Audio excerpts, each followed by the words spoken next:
Arsenal yet.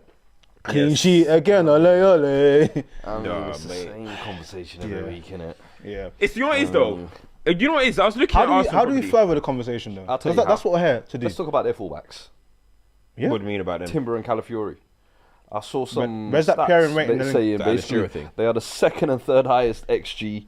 I think they're second and fifth for most touches in opposition box. I was like, bro, it's actually insane. And I was even watching like Calafiori. Some of the positions he picks up, bro, is Bro, he's playing force free. ridiculous. Like Force false free. nine, sometimes on the left. force free. Sometimes he's playing between Gyökeres and Saka as like a decoy, so one of them can get the ball. It's insane. I can't even lie to you. I'm finding it hard to hate on these. But you know what it is though? Like a lot of it, the defense get a lot of the credit, which they should because they've been formidable. But the defense are it's- defending and attacking. Yeah, I actually, when I was looking at the game against Burnley, like I think when you look at Arteta, right? I think a lot of times people are attributing Arteta to stifling people and stuff, but I actually think Arteta needs to get credit for the way Arsenal are dominating these games, because when you dominate in these games, you saw that Arsenal are playing the highest line and they're playing against the lowest block. Yeah. Pep Guardiola would have been having that as well. But the difference is Pep Guardiola would have had KDB, David Silva, Aguero, all these type of players that can break down these low blocks at a higher frequency than Arsenal. When you look at Arsenal's players, like in totality, apart from their defense, I wouldn't say that they're all world beaters like how you're looking at Man City, right? So when I look at Arsenal, and I think Arteta, in a way, his coaching is what's elevating them to that level. Because when you look at half time, 0 shots from Burnley, 0 shots on target, everything was 0, 0, 0, 0, 0. Arteta's coaching is taking them to this level, in my opinion. But it's funny because people then look at some of these players and be like, oh, Eze's passing backwards. It's Arteta's football. I'm like, you're playing the highest line in the league. You're dominating 90% of the ball. It then comes down to your individual quality. You lost individual quality to break down these teams. What more can you do to put someone in place to win a football match other than dominating, stopping the opposition from taking shots, stopping the opposition from having any type of efforts? Yeah. What more can the manager do? It then comes down to your initiative. What were you saying about Xavi Simons? Find a way. You were saying Cole Palmer found ways. It then comes down to Eze, Saka, Martinelli, Gyökeres. You got to find ways. Because let's have it right. Gyökeres has been up and down. Yeah. Saka's not the best of Saka right now. No. Martinelli, Trossard, okay, doing okay. Moreno's coming in and out. Right now, you can't say Arsenal's attackers are having worldies, but Arsenal are walking the league. That's down to the coaching, in my opinion. I don't know about what you guys think about that. I agree. I would, but I think the fullbacks have actually added a wrinkle to that, where it's almost like, all right, those guys might not pop up, but they will be runners and contributors from all other areas. Even if it's not the fullbacks getting involved in the attacks, it's the centre-backs popping up from set pieces. Then you've got Rice popping up, whipping in all types of passes from left, right, centre. And he was incredible yesterday as well, running the whole show from midfield. Before we go to Declan Rice, the reason why I like the point you bring up, and thank you for furthering the conversation, is when you think of fullbacks and what fullbacks are supposed to be, naturally you think back to the time where you have like your Marcelos and your Dani Alves, and the fullback is either like a magician that's not supposed to be playing in that position, or swashbuckling, get up and down the field, cross it in, etc., like a Hakimi-esque, etc., whatever. What he's managed to do is get two guys that could maybe play centre half, could maybe play fullback, and optimize them in this really unique way where, like, technically the way they're playing, it's glitched. Yeah. Like Calafiori is like he's wearing the, like, you know, back in the day when you're wearing the golden bib, you can play on both teams, you can do anything. Man's popping up, okay, I'm going to shoot my right foot today, I'm going to put a cross in, I'm going to, you know, go midfield so you can go here. That's coaching, because naturally those guys wouldn't have done that before.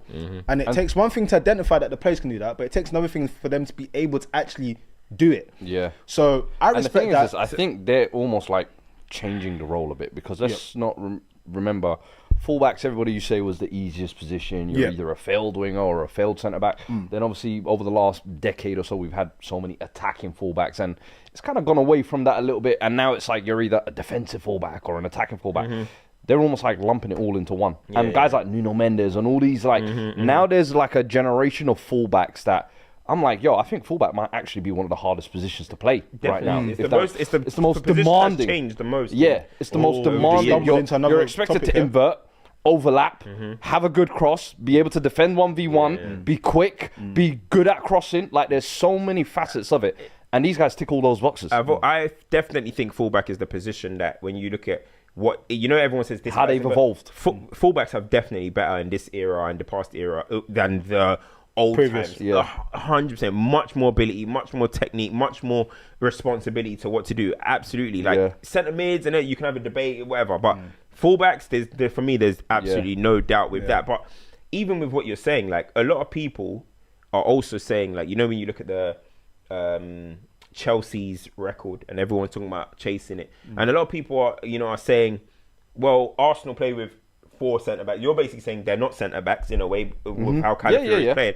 Not only to that point, but the Chelsea team, Gallas was a Left centre back. back, Playing left back. Yes. Yeah. John Terry, Ricardo Cavallo. Yeah. Paulo Ferreira was the most defensive right back in the country. You will ever see. And then you had Claude in front. And sometimes you even had Thiago with Claude. Yep. And then if you go to next season, they had Maniche. Essien, They did had he come? Essien. No, that was the season after. record. Okay, yeah. But I'm like, hold on. There was Chelsea's team was John also Obi Mikel. John Obi, Jeremy. Yeah. It's a good point. Jeremy, bro. Papa Jeremy. Come on, bro. The reason why it's a good Lozano, point is young because Lozano. Yeah, this is what the I'm way saying. So Chelsea it's the played same was thing. like Arsenal's team's very integrated. How everything goes from defense to attack. Yeah. Like you said, with the fullbacks going there. Chelsea, or back in the day, it was kind of like, this is the defense. It's like NFL. This is the defensive unit. Yeah. This is the attacking unit. At some point, you have to talk to each other, but you don't go past the halfway line and you guys worry about that. Yeah. No, you've got Calafiori in the box. Paulo Ferreira probably never left his half. Bro, Never. Like, so it's a fair point you raise. I think a lot of people will try their best because it's Arsenal to ridicule what they're doing, and also ridicule Arteta, because at the end of the day, right, he's spent money and it's taken a long time, but I don't think you can fault what they've built here. 6 points ahead, not firing all cylinders, but still managing to get like trinkets out of players. You're seeing Martinelli playing in the 9 in Champions League and whatnot. They've got a long way to call, but as you said, and I'm glad you said it, Cam, as the season goes on, if Arteta's built this foundation, we will have to look very seriously at the players now, because for the first time ever, if they stay like this, we can't fault Arteta. You know, before it's like, you overcomplicated against West Ham, you did this, you did that. Yeah. No, if your manager gave you everything to do what needed to be done, why did you not complete the mission? And we're going to have to watch guys closely. I agree. But big up Declan Rice, man. The streets footy joined Team Christu. He was bigging up his aunt, RIP. Thoughts and prayers. Oh, it's because Eze stood in front of me like this. First thing when he scored, I wrote in my group chat, Christianity. I saw him doing it. And at the end of the game, he said, his RIPs. I was like, okay. Initially, I thought he was getting down to scrub Eze's boot to do the celebration. And then he went like this. Yeah, and Eze did it with him. And I was like, what's going on here? I was like, okay, fair. I thought we got one. This is England, mate. This is England. I thought we got one, mate. But no, I think great header. Nah, So that was a great header. Yeah, that was a great header. But I mean, Arsenal's. It's now at this point, even with the set piece thing, it's just getting. It's for me. I reckon the players laugh about it. I reckon the players would just be like. What killed me was I was like, the goalkeeper should have cleared it out as well. Yeah. And I'm like, brother, why are you faffing around? I'm like, but Declan Rice, look, everybody does the comparisons and stuff. Just enjoy.